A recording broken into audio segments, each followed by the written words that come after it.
Bonsoir à tous, on débute ce journal du Mercato par Neymar qui est toujours dans le viseur du Real Madrid. Les Madrilènes auraient envoyé un émissaire au Brésil afin de négocier avec le père de la star brésilienne. Pourtant la star ne serait pas dans l'optique de quitter à tout prix le PSG cet été, mais le Real essaye de maintenir la pression sur Neymar. Pour ce qui est de Rabiot, ce dernier se rapproche du FC Barcelone. Selon la presse catalane, le milieu français aurait trouvé un accord avec le club barcelonais pour un contrat de 5 ans et un salaire de 7,2 millions d'euros par an. Enfin, en ce qui concerne Ángel Di María, il pourrait prolonger son contrat avec le club de la capitale. À Marseille, le club phocéen a engagé une procédure de licenciement à l'encontre de Henri Bédimo. Le défenseur camerounais se voit reprocher d'avoir ouvert une académie de foot à Douala en partenariat avec Montpellier, jugé comme un club concurrent. Monaco de son côté penserait toujours à Claudio Marchisio. Le milieu de terrain de la Juventus Turin ne sait toujours pas quelle suite il va donner à sa carrière. Le club de la Principauté reste donc à l'affût. À l'étranger, un coup de tonnerre agite l'actualité du Real Madrid. Selon la presse espagnole, après le départ de Cristiano Ronaldo, le Colombien James Rodriguez aurait indiqué qu'il voudrait revenir dans la capitale espagnole. Prêté 2 ans au Bayern Munich, l'ancien monégasque n'a toujours pas vu le club bavarois lever son option d'achat. Dans le même temps, Julen Lopetegui, le nouvel entraîneur du Real, aurait demandé à ses dirigeants de recruter l'attaquant de Valence, Rodrigo Moreno. En Angleterre, c'est Chelsea qui a agité la journée. Dans un premier temps, les Blues ont annoncé le limogeage de leur entraîneur italien Antonio Conte. C'est son compatriote Maurizio Sarri, ancien coach du Napoli, qui devrait le remplacer. L'officialisation est attendue dans les prochaines heures.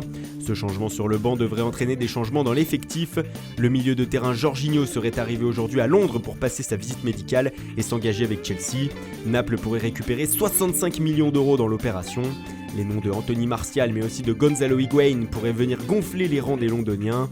Ils pourraient venir remplacer un bon nombre de joueurs qui semblent en instance de départ. Le Real Madrid pourrait proposer pas moins de 150 millions d'euros pour Eden Hazard. Thibaut Courtois est aussi toujours dans le viseur des merengues. Willian lui voit le Barça insister sur son cas, alors que David Luiz pourrait rejoindre Naples après une saison où il a peu joué sous le maillot des Blues. Toujours en Angleterre, Liverpool devrait accueillir l'international suisse Xherdan Shaqiri.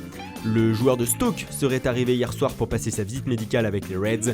Le transfert serait de 15 millions d'euros. Et puis c'est officiel, Eder quitte l'Inter Milan. L'international italien file en Chine à Jiangsu contre la somme de 5 millions d'euros. En Angleterre, Southampton a déboursé 20 millions d'euros pour le défenseur central du Borussia Mönchengladbach, Yannick Vestergaard. À 25 ans, le Danois va donc découvrir la Première Ligue. Et en parlant de Mönchengladbach, ça y est, Alassane Plea est officiellement un joueur du club allemand. L'attaquant français rejoint le célèbre club d'Outre-Rhin contre la somme de 25 millions d'euros. Une bonne opération financière pour le gym. Gaël Kakuta de son côté ne jouera pas en Ligue 1 la saison prochaine. Prêté par le Hebei Fortune à Amiens l'an passé, le français retourne au Rayo Vallecano. Il a signé pour 4 ans. Et puis Angers a recruté l'attaquant d'Amiens Harrison Manzala. Le joueur de 24 ans a signé jusqu'en juin 2022. Enfin, Reims a annoncé le recrutement du milieu de Sochaux Axel Actas. À 18 ans, il va donc découvrir la Ligue 1. Voilà, c'est tout pour aujourd'hui. Bonne soirée et bon week-end à tous. Et rendez-vous dès lundi matin pour de nouvelles informations sur le Mercato.